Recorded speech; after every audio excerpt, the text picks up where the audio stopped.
आदावर से मैं हूं सफीउल्लाह। आप देख रहे हैं 4 टीवी खबरनामा। सबसे पहले नजर डालते हैं सुर्खियों पर।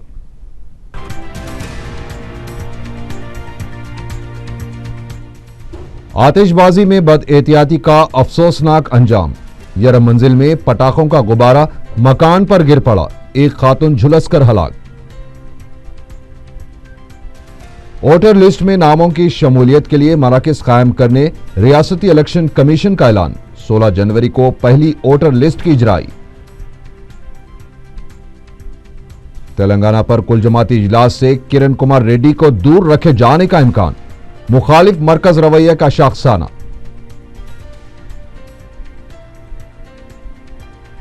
और टीआरएस की रिपोर्ट मरकजी वजारती ग्रुप को पेश, सीमा आंध्रा के लिए दारुल हुकूमत का फौरी ऐलान करने का मुतालबा।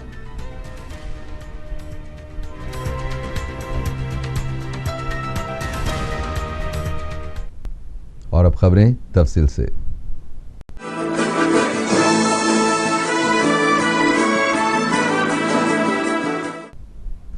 रोशनियों का त्योहार दिवाली हैदराबाद में जोश व खरोश के साथ मनाया जा रहा है।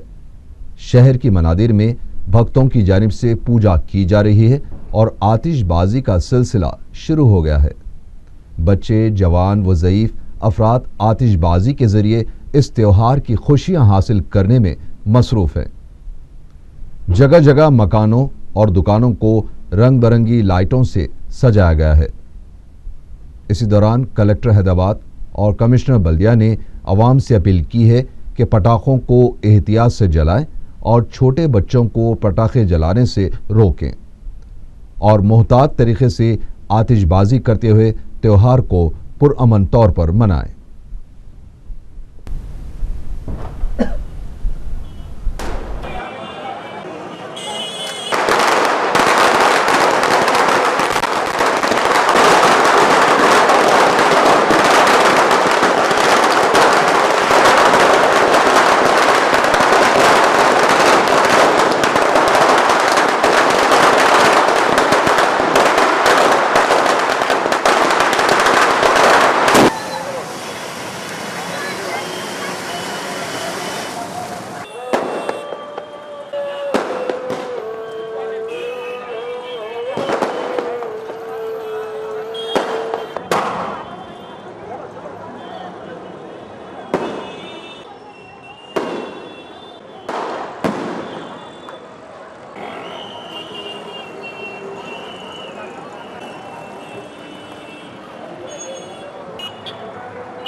शहर में बदएहतियाती के साथ आतिशबाजी करने के नतीजे में एक घर को आग लग गई और एक खातून झुलसकर हलाक हो गई हैं।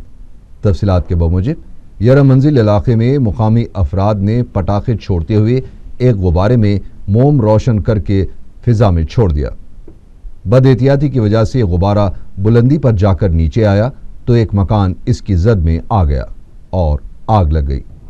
एक 48 साला खातून बालामनी आतिशज़दगी की जद में आकर शदीद झुलस गई और हलाक हो गई। आग के शोलों ने मकान से मुत्तसिला दूसरे मकान को भी अपनी जद में ले लिया। इस तरह एक इंसान की बदएहतियाती की वजह से दूसरे इंसान की जान चली गई। इतला मिलते ही आरडीओ एलकिशन, मुतालिका डिप्टी तहसीलदार और वायएसआर कांग्रेस की खैरताबाद डिवीजन की इंचार्ज विजय रेड्डी ने मुकाम हादसे का दौरा किया और तफसीलात मालूम की। विजय मनी ने बालामनी की आखिरी रसूमात के लिए आरडीओ से इमदाद देने का मुतालबा किया है और मुतवफ़िया के अफराद ख़ानदान को 2 लाख रुपया एक्स ग्रेशिया देने की मांग की है। सच तो यह है कि महज महलूक के अफराद ख़ानदान को एक्स ग्रेशिया देना काफ़ी नहीं, बल्कि बदएहतियाती के साथ आतिशबाजी करने के जिम्मेदार अफराद का पता चलाया जाए और उनको कानून के कटहरे में लाया जाए। सदर जमहूरिया हिंद प्रणब मुखर्जी 5 नवंबर को 2012 बैच के आईपीएस ओहदेदारों को पासिंग परेड की सलामी लेंगे, जो नेशनल पुलिस एकेडमी वाक़े शिवराम पल्ली पर मुनक़िद होगी। सदर जमहूरिया 4 नवंबर की शाम अपने खुसूसी तैयारे के जरिए बेगमपेट एयरपोर्ट पहुंचेंगे। उनका क़याम राजभवन में रहेगा और वो इस दौरान इम्कान है कि सियासी क़ायदीन से भी मुलाकात करेंगे। इस दौरान बेगमपेट तार राजभवन रास्ते पर ट्रैफिक तहदीदात रहेंगी। प्रणब मुखर्जी 5 नवंबर की दोपहर दिल्ली के लिए रवाना हो जाएंगे। रियासती इलेक्शन कमीशन ने 15 ta 30 नवंबर फहरिस्त राय दहिंदगान में नामों की शमूलियत के लिए मराकज कायम करने का ऐलान किया है। Chief electoral officer Bhanwar Lal ने बताया कि 1 जनवरी 2014 तक 18 साल मुकम्मल करने वाले रायदही के हकदार होंगे। उन्होंने कहा कि पोलिंग मराकज पर दरख्वास्तें दाखिल की जा सकती हैं और उसके अलावा अवाम नामों से मुतालिक एतराज़ात भी इस दौरान दाखिल कर सकते हैं। भंवर लाल ने कहा कि 16 जनवरी को पहली वोटर लिस्ट जारी कर दी जाएगी। तेलंगाना इलाके में बीजेपी को मजबूत करने के लिए बीजेपी के मरकजी व रियासती कायदीन का तेलंगाना इलाका का दौरा करेंगे। रुकन असेंबली नागम जनार्दन रेड्डी ने कहा कि तेलंगाना की तश्कील से मुतालिक बीजेपी के मौक़िफ़ से अवाम को वाकिफ करवाया जाएगा। उन्होंने बताया कि मरकजी बीजेपी सदर ने भी हिदायत दी है कि बीजेपी कायदीन अवाम के दरमियान जाएं और बीजेपी को मजबूत बनाने के लिए काम करें। उन्होंने कांग्रेस से मुतालबा किया है कि तेलंगाना की तश्कील में मजीद ताख़ीर ना की जाए। एन जनार्दन रेड्डी ने मजीद कहा कि आने वाले दिनों में हुकूमत एनडीए की होगी और दोनों इलाकों की तरक्की के लिए इक़दामात करेगी। इस मौके पर रुकन असेंबली वाई श्रीनिवास ने मुखातिब होकर कहा कि बीजेपी तन्हा मुकाबला करेगी और 272 मिशन में तेलंगाना रियासत में ज़्यादा से ज़्यादा नशिस्तें हासिल करते हुए कामयाबी हासिल करने के लिए वो अवाम के दरमियान जाएंगे, क्योंकि अवाम कांग्रेस से बज़्ज़न हो चुके हैं। तेलंगाना बिल्लु पास कादनेदी मीकु कूडा स्पष्टंगा तेलुसु।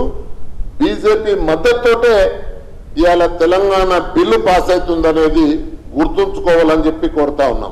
అందుకోసం ఈ రోజు కాంగ్రెస్ నాయకులకు ఆలస్యం చేయకుండా సిడబ్ల్యూసీ నిర్ణయం తీసుకుంటారు। 2 నెలలు కాలయాపన చేశారు। ఇప్పుడు కూడా మీరు ఏం చేసిండ్రు? మీరు ఆ రోజు 3 అక్టోబర్కేమో మొత్తం అందరినీ మీరు సజెషన్స్ చేయమని అడిగినారు। ఈ 11 పాయింట్ల మీద ప్రజలను ఈమెయిల్ ద్వారా తెలియజేయమని చెప్పి అందరికి ఇచ్చిండ్రు। కానీ పొలిటికల్ అఖిలపక్షం కట్టున్నారు। దాంట్లో లెటర్లో మాత్రం స్పష్టంగా మీ పార్టీ అభిప్రాయాలు అవసరం వస్తే మీ పార్టీతోనే చర్చిస్తాము అని చెప్పని స్పష్టంగా ఉంది।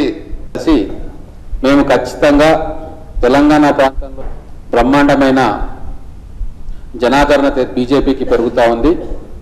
మేము ఒంటరిగా పోదలుచుకున్నామన్న మాటకి వాళ్ళు చాలా స్పష్టంగా సానుకూలంగా సమాధానం చెప్పారు।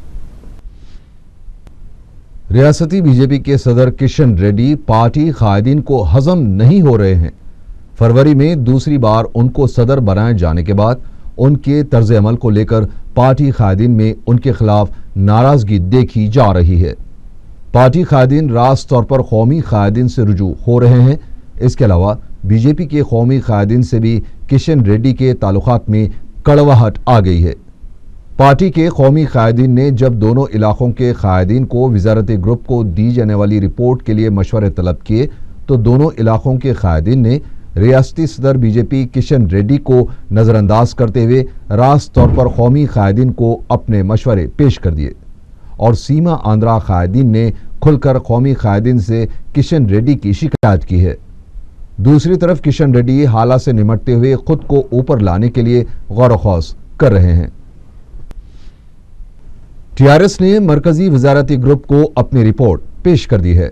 रिपोर्ट की तफसीलात बताते हुए टीआरएस कायद केशव राव ने बताया कि इस रिपोर्ट में सीडब्ल्यूसी के फैसले पर अमल किए जाने, तेलंगाना में कौंसल को बरकरार रखे जाने, जितनी जल्दी हो सके सीमा आंध्रा के लिए किसी दारुल हुकूमत का ऐलान करने और कृष्णा व गोदावरी नदियों पर कौमी प्रोजेक्ट्स तामीर किए जाने का मुतालबा किया गया है। इसके अलावा चूंकि तेलंगाना में कोयले की पैदावार ज़्यादा होती है, इसलिए तेलंगाना को 60% कोयला फराहम करने का भी मुतालबा किया गया है।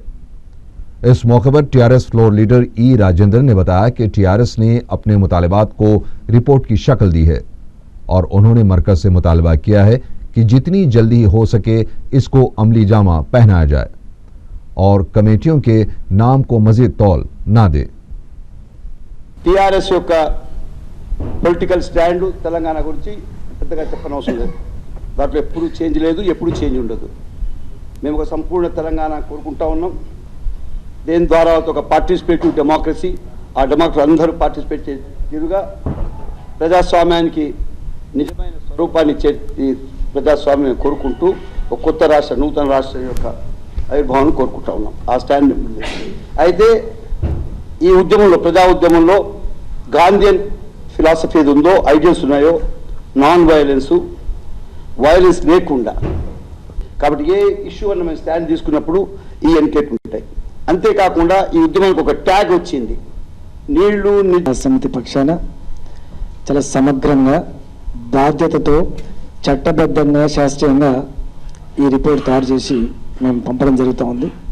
తెలంగాణ రాష్ట్ర సమితి ఒక విషయంలో ఎప్పుడు కూడా మాకు కావాలని చెప్పి డిమాండ్ చేస్తుంది తప్ప, మాకు రావాల్సింది కూడా చట్టబద్ధంగా, న్యాయబద్ధంగా, ఈ భారతదేశంలో 28 రాష్ట్రాలకు ఏ విధి విధానాలు అమలు చేయబడ్డాయో ఆ విధి విధానాలే దీనికి అమలు చేయాలని చెప్పి స్థూలంగా డిమాండ్ చేస్తూ ఉంది.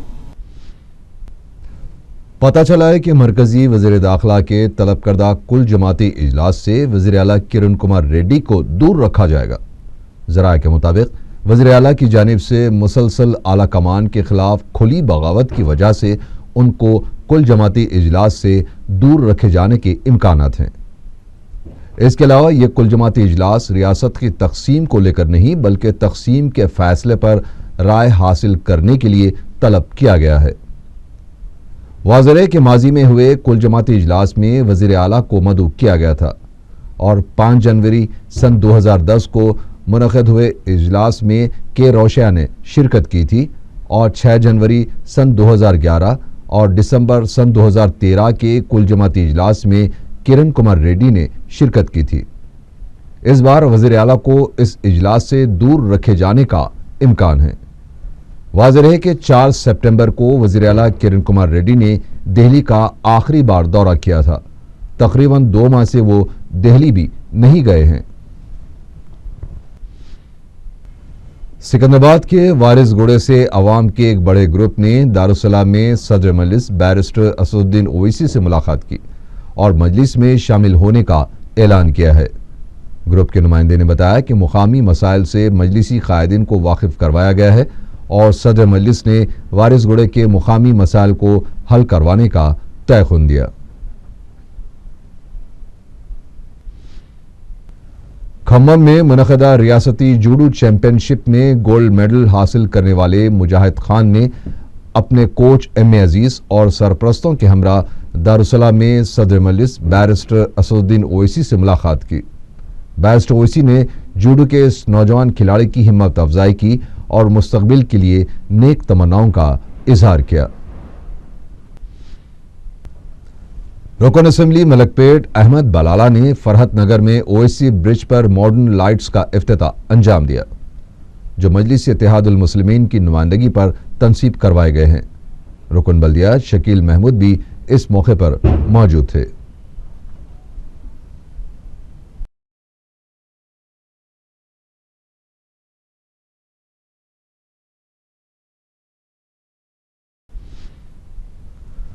दीपम स्कीम के तहत एसी गार्ड्स के इलाके में रुकन बल्दिया यास्मीन सुल्ताना के हाथों गैस सिलेंडर्स की तकसीम अमल में आई।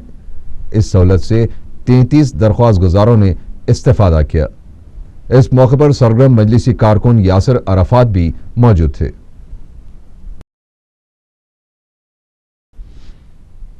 तैयबा टेक्निकल एंड वेलफेयर अकादमी का सालाना जलसे तकसीम असनाद मुबीन फंक्शन हॉल में मुनक़द किया गया, जिसमें अकादमी के जिम्मेदारों ने 21 तलबा को कामयाबी के असनादात हवाले किए। मुंतज़मीन ने बताया कि अकादमी की जानिब से मुख्तलिफ किस्म के कोर्सेस की मुफ्त तरबियत दी जाती है और 2006 से अभी तक 1500 तक 2000 तलबा ने इस सहूलत से फ़ायदा उठाया है।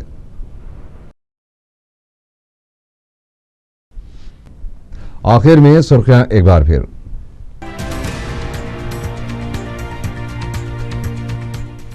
आतिशबाजी में बदएहतियाती का अफसोसनाक अंजाम। यरम मंजिल में पटाखों का गुब्बारा मकान पर गिर पड़ा, एक खातून झुलसकर हलाक। वोटर लिस्ट में नामों की शमूलियत के लिए मराकज कायम करने रियासती इलेक्शन कमीशन का ऐलान। 16 जनवरी को पहली वोटर लिस्ट की जारी।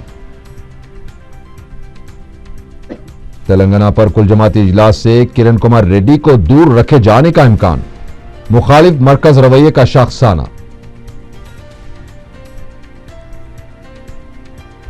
और टीआरएस की रिपोर्ट मरकजी वजारती ग्रुप को पेश, सीमा आंध्रा के लिए दारुल हुकूमत का फौरी ऐलान करने का मुतालबा।